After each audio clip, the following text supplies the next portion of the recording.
It was the best of times. It was the worst of times. Few opening lines really hit you like that one. Mm-hmm. So iconic. Right. And if it doesn't immediately make you think of, like, massive change and upheaval, well, you're in for quite a deep dive today. Yeah, we're tackling Charles Dickens' A Tale of Two Cities. It's just one of those novels that, centuries later, still packs a punch. Absolutely. And our goal here isn't just, a dry plot summary. We want to quickly get to the why. Why does it still resonate? Yeah. We're aiming to understand the setting, the people, the themes, without getting totally bogged down. And we're working from a really solid, detailed summary of the novel. It gives us a clear overview so we can focus on what's really going on underneath the surface. Okay. And Dickens, he sets up these huge contrasts right from page one. This idea of duality runs through everything. Like what specifically? Well, you've got the obvious stuff. Yeah. The cruelty of the aristocracy versus the fury of the revolution. Love versus hate. Sacrifice against tyranny. It's all playing out against the backdrop of the French Revolution. Okay, so let's dig into that setting first. It seems fundamental. London and Paris, you said, roughly 1775 to 1793, right in the thick of it. Exactly. And it's not just two random cities. It's deliberate. London is, well, maybe a bit more stable, complacent even, a place people try to escape to. Right. Paris, though. Paris is the explosion. Chaos. Yeah. A society literally ripping itself apart and trying to rebuild, often violently. So the cities themselves represent the core tension. Order versus chaos, maybe. Yeah, or stability versus upheaval, old ways versus violent new beginnings. Dickens uses that contrast brilliantly. It drives everything. Okay, and populating the stage, we have some really memorable characters. Each one seems to embody something different about the era. Let's meet them. Charles Darnay. Right, he's French nobility, an aristocrat, but he fundamentally rejects his family's cruelty. He wants nothing to do with it. So he leaves. He leaves, moves to England, tries to live a quiet life. It immediately sets up this whole theme of, like, can you escape your heritage? Is guilt inherited? Interesting. And then Lucie Manette, she feels like the heart of the story somehow. She really is. She's all compassion, loyalty. She's the one who brings healing, especially to her father, Dr. Manette. Ah, yes, Dr. Manette. His story is harrowing. 18 years locked away in the Bastille. Yeah, unjustly imprisoned. He comes out deeply traumatized, just shattered. His recovery, his sort of resurrection through Lucie's love is incredibly powerful. It's one of the core threads. And then there's Sidney Carton. He's different. Very different. He's brilliant, a lawyer, but also deeply cynical, kind of drinks too much, feels like his life is wasted. Okay. But his journey, well, it takes a completely unexpected turn towards redemption. It's amazing, actually. We'll definitely get back to him. But first, Madame Defarge. She sounds intense. Intense is putting it mildly.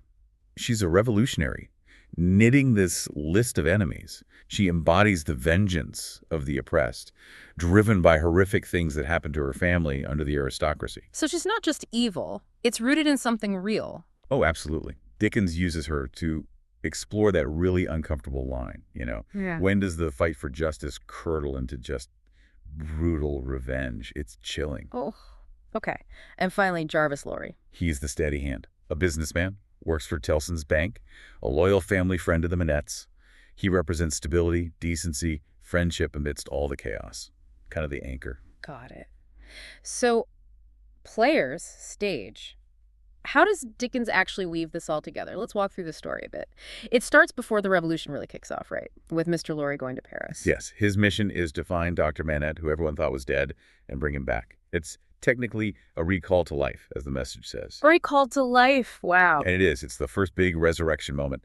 Lucie finds her father, but he's barely human, just making shoes obsessively in this little room. God, that's bleak. It is. But her love, her presence, starts to bring him back, slowly. They return to London, try to build a quiet life. It sets up this possibility of healing, even after terrible trauma. Okay, so they're rebuilding in London, but then things get complicated again. Charles Darnay's trial.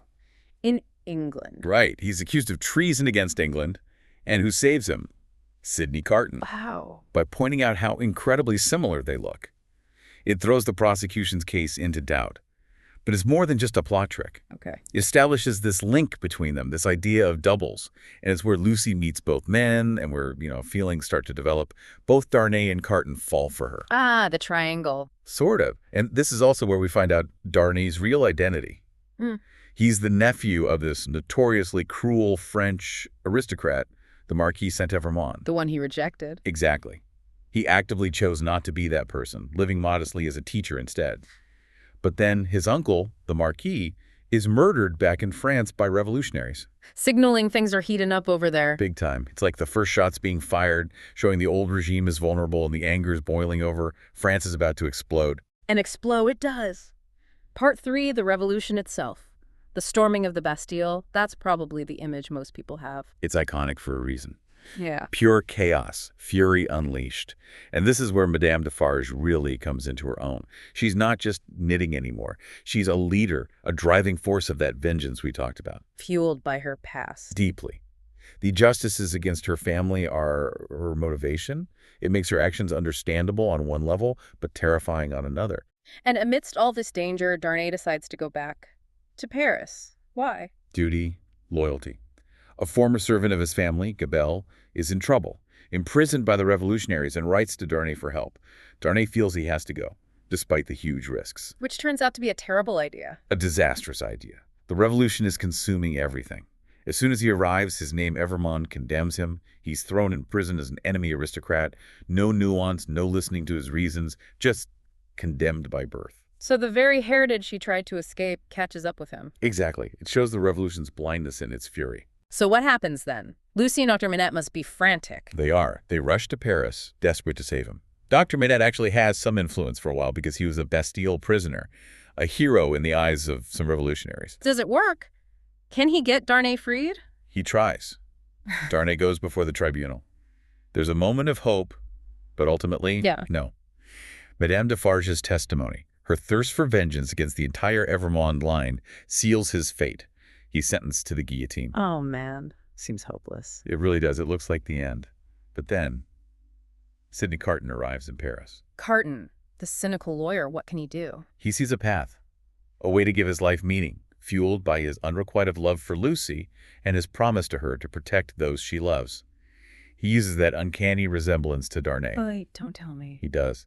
He drugs Darnay, switches clothes with him in the prison cell, and arranges for the unconscious Darnay to be smuggled out of France with Lucie and her father. So Carton takes his place, knowing what will happen. Knowing exactly what will happen. It's this incredible act of self-sacrifice, of redemption. He goes to the guillotine in Darnay's place. Wow. And his final thought as he goes, it's one of the most famous lines in literature. It is a far, far better thing that I do than I have ever done. It is a far, far better rest that I go to than I have ever known. Yeah. Just powerful, giving Darnay and Lucie the chance for a happy life. Unbelievable. That really hammers home some of the deeper themes, doesn't it? Like resurrection and redemption. Absolutely. You see it with Dr. Manette regaining his sanity, his life, back from the brink. And then ultimately, Carton's sacrifice is the ultimate resurrection, not for himself in this life, but redeeming his past, finding profound meaning in death. Yeah, and it contrasts so sharply with that theme of revenge versus justice. Right. The revolution starts, perhaps, with the desire for justice against oppression, but it descends into this brutal, indiscriminate vengeance embodied by Madame Defarge. It eats itself. Dickens seems to be saying revenge isn't the answer. I think so. He shows its destructive power. True justice, the novel suggests, maybe lies more in mercy, compassion, the things Lucie represents. It asks really hard questions about cycles of violence. And underpinning it all is love and sacrifice. Lucie's love for her father, Darnay's sense of duty, Carton's ultimate sacrifice for Lucie. Exactly. It's selfless love that drives the positive actions in the book, often demanding immense personal cost. And through all these characters and their choices, Dickens is really exploring the duality of human nature. Best of times, worst of times. Precisely. Our capacity for incredible kindness, profound love, self-sacrifice, right alongside horrific cruelty, vengeance, and destruction. It's all there. So why do you think this story, written so long ago about such a specific historical moment, still grabs people today? Well, partly it's just a cracking good story full of drama and suspense, but more deeply, I think it's because it paints such a vivid picture of societal collapse and revolution, something that feels relevant in different ways throughout history. Yeah, the fall of the old order, the terror that can come with radical change. And it asks those timeless questions, doesn't it? What do we owe loyalty to? What are we willing to sacrifice, and for whom? What does it mean to belong? How do we respond to injustice? These aren't just 18th century French questions. They're human questions. Exactly. Dickens connects these huge historical events to intensely personal stories. It's not just a history lesson. It's about people, flawed, loving, vengeful, heroic people, caught up in something much bigger than themselves. And you feel that connection. You really do. That's why it endures, I think. So, wrapping this up, this deep dive really highlights the incredible narrative power of those unforgettable characters and the profound themes in A Tale of Two Cities. We've seen how individual choices, especially acts of sacrifice, can stand out even amidst massive social upheaval. It kind of leaves you thinking, doesn't it? In our own world, which is plenty complex, where do we see those same echoes, that capacity for both amazing kindness and, frankly, chilling cruelty? And maybe, just maybe, how do individual acts of selflessness still somehow manage to shape history even when things seem darkest? That's a powerful thought to end on. A lot to chew on there.